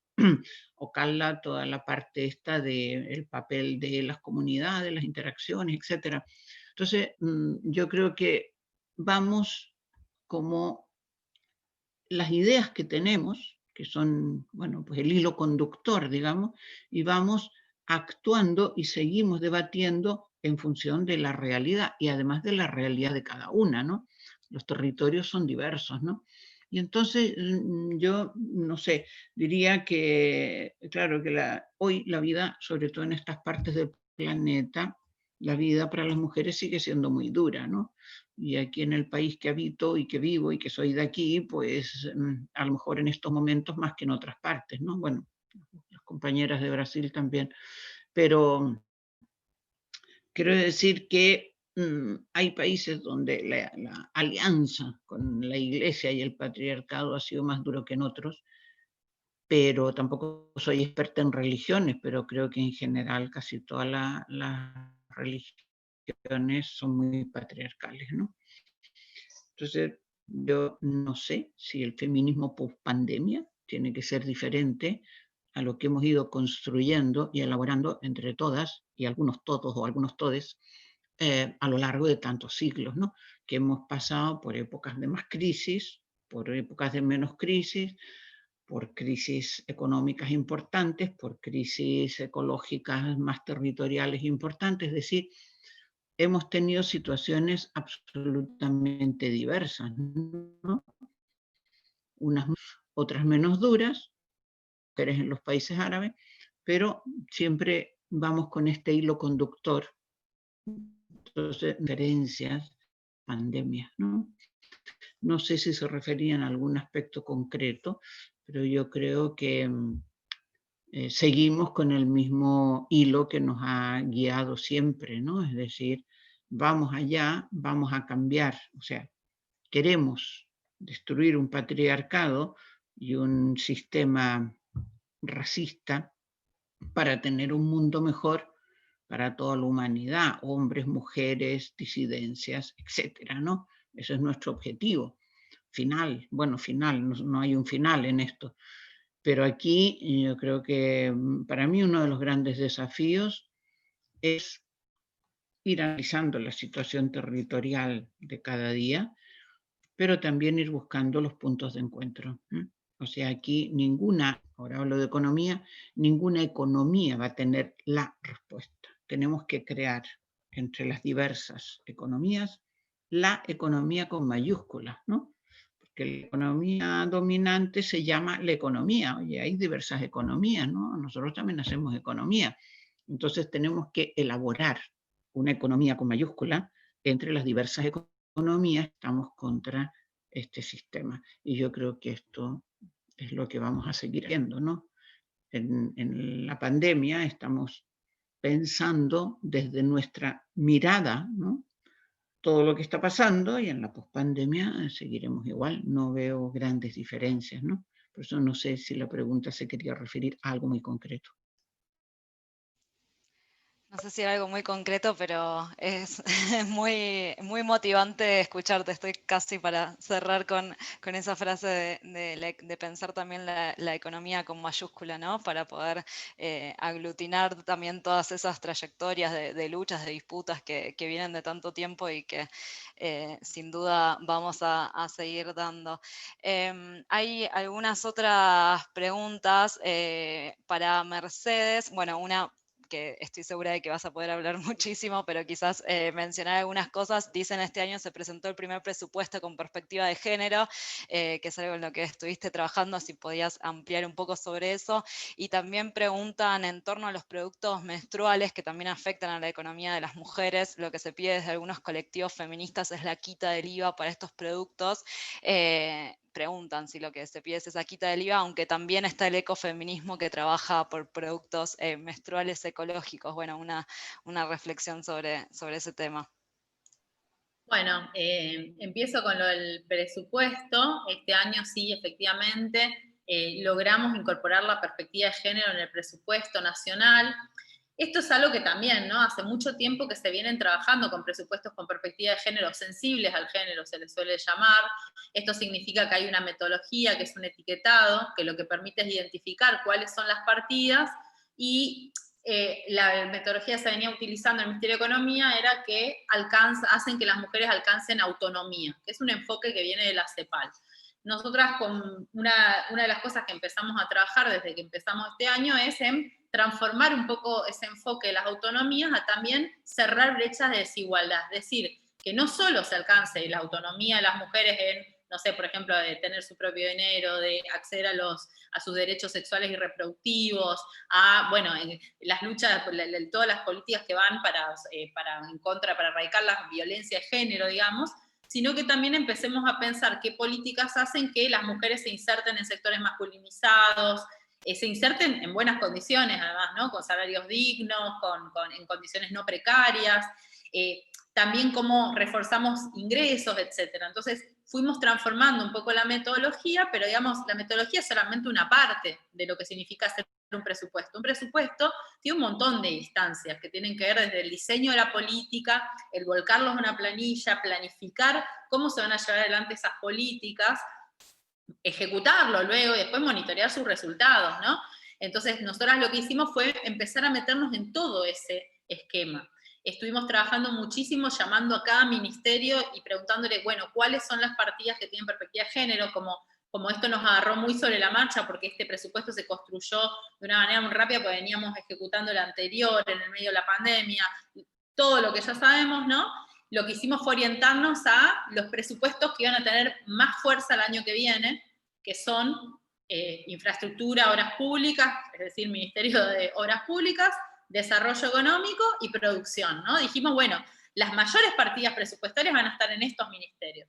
Y salvo Desarrollo Social, Producción y Obras Públicas son, en general, ambientes masculinizados. No solo en la gestión política, en los ministerios, digamos, sino también en los objetivos y en la forma de contratación y en todo lo que hace la cadena de valor de ese sector. Un ejemplo de lo que logramos con eso, ayer yo participé en un anuncio que hizo el presidente Alberto Fernández, anunciando que se van a crear 300 centros de desarrollo infantil, ¿no? 300 espacios de cuidado, por decirlo, a lo largo de todo el país. Eso es algo que es fruto de todas esas llamadas, de encontrar a las compañeras aliadas dentro del Ministerio de Ideas Públicas, Pía Ballarino, Roxana Mazzola, sus equipos, etcétera. Empezamos a insistir y logramos mostrar la prioridad que había que darle a estos lugares y lo importante que es la infraestructura del cuidado. Y logramos convencer de alguna manera a un ministro que por suerte es abierto en ese sentido, de que hoy casi el 10% del Ministerio del presupuesto de infraestructura dentro de ese ministerio está orientado al cuidado, ¿no? Y eso para nosotras es algo que forma parte de toda la acción del presupuesto, que no es solamente etiquetar partidas, ¿no? Como si fuera, bueno, sino es la incidencia, el trabajo conjunto, esto que vos mencionás, el chat de las mujeres gobernando. Bueno, yo mandaba mensajitos, ¿quién está en vivienda? ¿Quién está en cultura? ¿Quién está en no sé dónde? ¿No? Ya tengo mi referente, digamos, mi par en cada ministerio, y eso nos facilita a nosotras mucho el tarea de relevantar, porque después rellenar un formulario. Pero muchas veces la persona que carga ese formulario, que está hace 20 años quizás, y que no necesariamente tiene perspectiva de género, porque no tiene por qué tener, porque no hay formación en eso en ningún espacio estatal, lo estamos empezando ahora, entonces hay que llamar a esa persona, ayudarle a identificar ese formulario, cargarlo, exponerlo, ver cómo se mide, cuáles son las metas, etc. Bueno, mucho trabajo con eso, y después también el mensaje. ¿El mensaje qué es?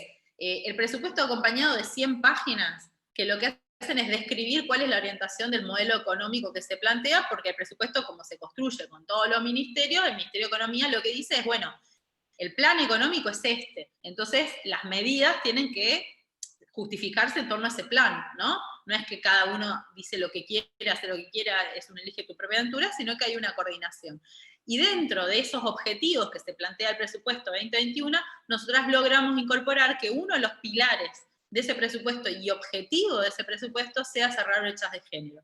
Y esto, digo, porque hay veces que entramos a algunas organizaciones están en la discusión de la metodología, no sé qué, yo digo, la metodología es valiosa, pero todo el proceso de construcción de esto, y además lograr que por primera vez en la historia un modelo económico, político y social por escrito del gobierno, la ley de leyes, como le llaman, diga en su primera página, este presupuesto y esta política económica tiene que estar orientada a cerrar brecha de desigualdad, las menciones, dentro de esas menciones aparezcan también las personas travestis y trans, que jamás en la vida habían sido escritas en un presupuesto, y que diga que sufren las consecuencias de la crisis, con sucesión laboral, no sé qué, y que muestre dónde están las partidas que van a orientarse a buscar resoluciones de eso. Digo, eso es algo que para nosotros es un hito. Entonces, cuando hablamos del primer presupuesto con perspectiva de género, estamos hablando de una construcción colectiva con todos los ministerios que componen el Poder Ejecutivo Nacional, con la revisión de un proceso metodológico que implica un trabajo pedagógico con todas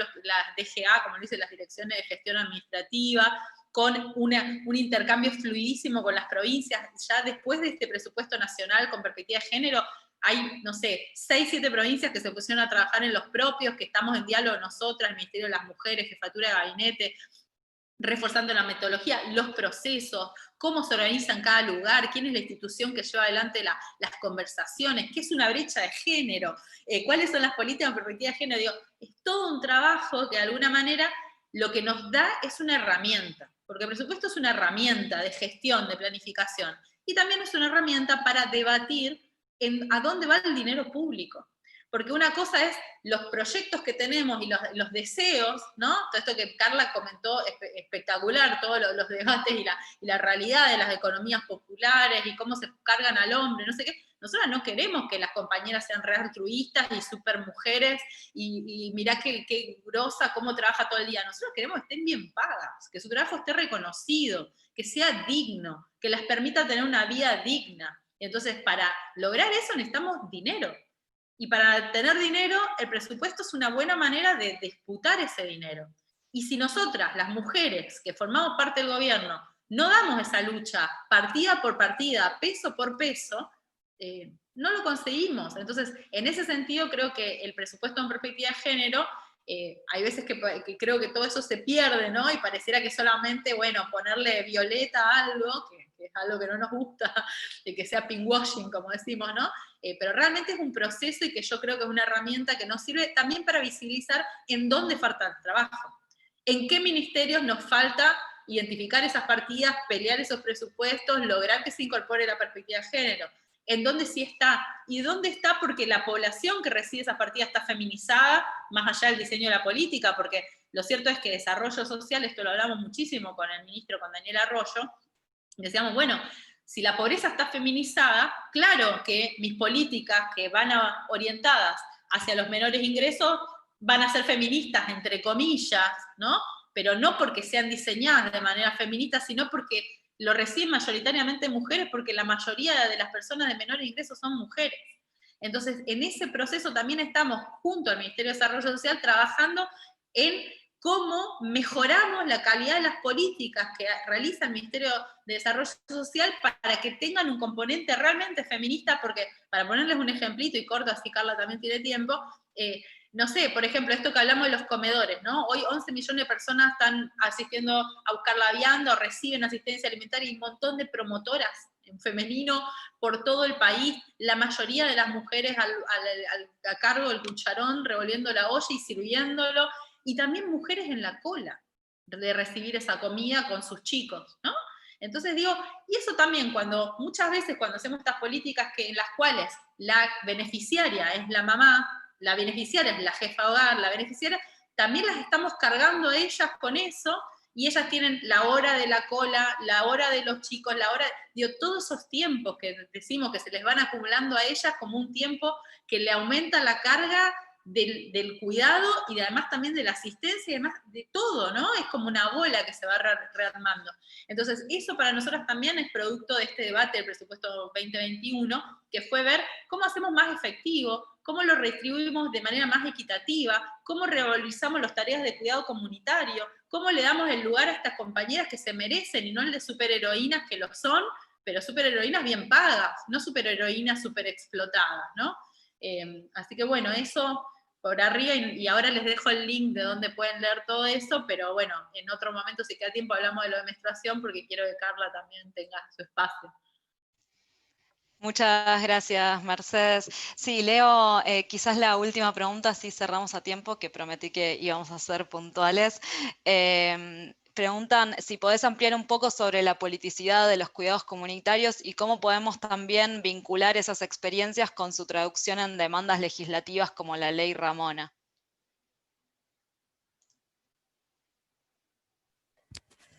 Bueno, sí, la verdad que también da para hablar un montón, porque, digamos, es un tema sumamente complejo, donde confluyen cuestiones que tienen que ver con la politicidad de los sectores populares, con las características propias que están vinculadas con los cuidados comunitarios, y bueno, y después con todos los procesos que se pueden dar como para que esto genere un proyecto, ¿no? Un proyecto legislativo. Pero para decir brevemente, sumar algunas cuestiones, yo creo que lo que es central en estos procesos es entender que todas estas iniciativas que se están gestionando vinculadas con los cuidados comunitarios tienen diversos niveles de institucionalidad. Tal vez las que se forman como cooperativa son las que tienen un rasgo más marcado de esto, pero que esta politicidad que se va dando en torno a los cuidados tiene que ver con precisamente que se van cambiando algunos tipos de frontera. Uno es que el cuidado va tomando algunos rasgos públicos, ¿sí? Y esto se ve tanto en la forma que se organiza, pero también de cómo viven las mujeres y cómo esto puede marcar un punto de inflexión en sus vidas, ¿no? Y también de romper cierta mirada, por decirlo de alguna manera, clase mediocéntrica, para pensar también cómo viven las mujeres de sectores populares estos procesos, para entender también que pueden producirse cambios fundamentales en relación con su vida anterior cuando están enmarcadas en una organización, cuando el trabajo colectivo en el marco de una cooperativa permite impulsarla, cuando empiezan a ser interlocutoras del Estado en un sentido sumamente amplio, entendiendo un Estado poroso donde continuamente se producen relaciones con los, entre comillas, de abajo, ¿no? Las organizaciones, las mujeres, los movimientos, y donde implica una interacción con las burocracias del Estado, con los maestros, con el sector de salud, donde las mujeres empiezan a manejar un lenguaje específico en relación con esto, aprenden sobre los procesos administrativos propios de gestionar un programa, un plan en el territorio. Bueno, se va dando un proceso amplio de politicidad, pero a un nivel simbólico, ya que no tiene nada que ver con lo partidario, pero a un nivel simbólico creo que es clave, que es entender que algunas cuestiones que eran vividas por ellas en su vida privada, íntima, pueden pensarse en un plan mayor y un plan colectivo, ¿no? Y ahí empieza a haber entrecruces con distintos temas, inclusive con los temas de violencia que salen a la luz con este tipo de situaciones. O sea, esto da para ver un montón de elementos que aparecen en los trabajos, insisto, más de la economía popular, trabajos más de corte antropológico, sociológico, vinculados a una sociología del cuidado que está atenta a mirar este tipo de experiencias y que, bueno, son claves para entender algunos procesos que traccionan, digamos, estas manifestaciones más vinculadas con organizaciones colectivas. Muchas gracias, Carla, por la síntesis. Bueno, agradecerles a las tres, Cristina, Mercedes, Carla, por su participación en este panel. No quiero dejar de dejarles, valga la redundancia, el espacio por si quieren agregar algún comentario o reflexión más, y ya vamos cerrando el encuentro.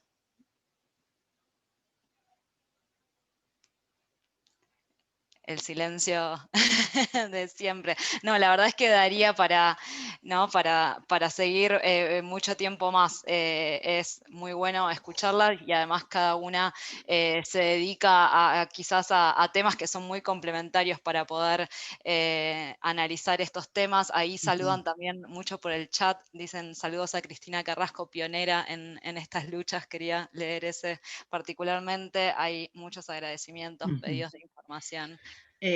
Julieta, si me dejas 2 minutos. Sí, por supuesto. No, primero felicitar a Mercedes y a Carla, pero a Mercedes por lo que están haciendo en el gobierno, ¿no? Tengo alergia. Realmente me parece bueno, no las conozco las políticas, pero bueno, las miraré un poco porque me parece que han logrado bastante, ¿no? Ahí la filtración, digamos, feminista, ¿no? En el gobierno. Y respecto a lo de los presupuestos, no, solo quería decir, no, ya lo miraré, ¿eh? No entro en Argentina porque no conozco los presupuestos, pero una cosa que creo que también es importante, que aquí estamos discutiendo mucho por la ley por la fiscalidad que hay aquí en Chile, que es, claro, el cómo se recauda, ¿no? Entonces, al menos aquí en Chile, yo creo que una cosa que estamos discutiendo es la profunda reforma fiscal que hay que hacer, ¿no?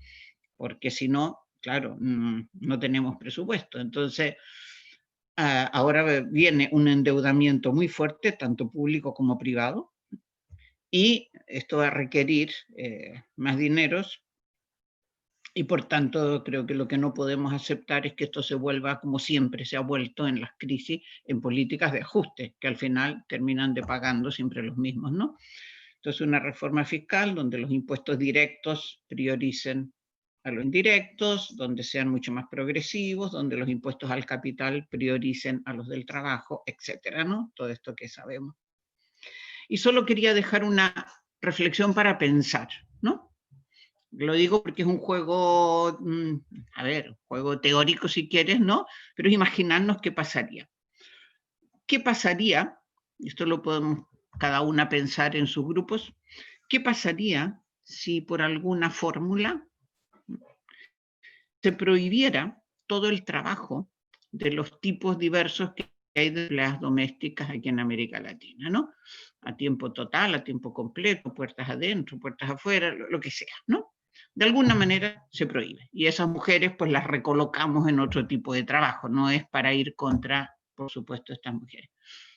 ¿Qué pasaría? ¿Realmente estamos tan empoderadas para no aceptar que nosotros tenemos que volver a casa?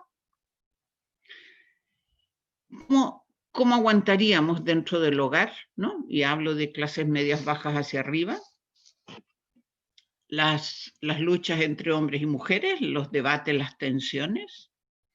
No tendríamos que plantear un debate antiguo, pero yo creo que siempre hay que mantenerlo, que es la reducción de la jornada laboral. ¿Cómo se nos plantearía, ¿no? esa vida? Y aquí lo que quería plantear era, fijaros que el tiempo de trabajo de mercado es un tiempo imperialista. Siempre nos ha dicho los horarios y las jornadas que tenemos que hacer. Yo el día que me jubilé pensé, primera vez en mi vida, desde que a los 2 años me pusieron en un jardín, que yo gestiono mi tiempo, ¿no? Entonces, esos tiempos, te dice, usted viene a trabajar de todos estos horarios y toda esta jornada, y el tiempo que le quede es para descansar, para ocio, para cuidados, etc. ¿Por qué no cambiamos la mirada? Vamos a ver cuánto tiempo requerimos, porque casi todas las personas que están en el mercado laboral son adultos que pueden tener responsabilidades de cuidado, o que debieran tener. ¿Cuánto tiempo requerimos para cuidados? Y de ahí organicemos el resto de la vida. Eso sería cambiar la mirada. Bueno, yo lo planteo sencillamente porque creo que ahí hay una clave que nos haría cambiar todo, toda la estructura y la organización social, ¿no?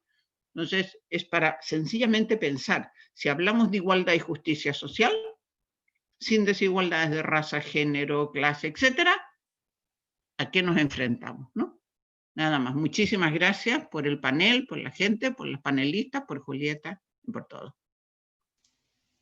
Nada más ni nada menos. Me parece que es, sí, increíble para cerrar esa pregunta. Gracias, Cristina, por hacernos esto, pensar y repensar todo el tiempo.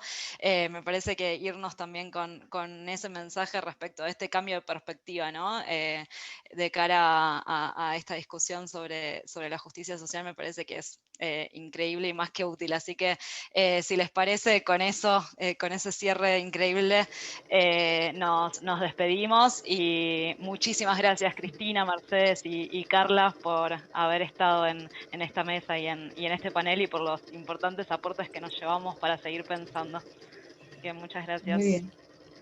Muchas gracias. Gracias. Gracias. Muy bien. Muy bien. Gracias.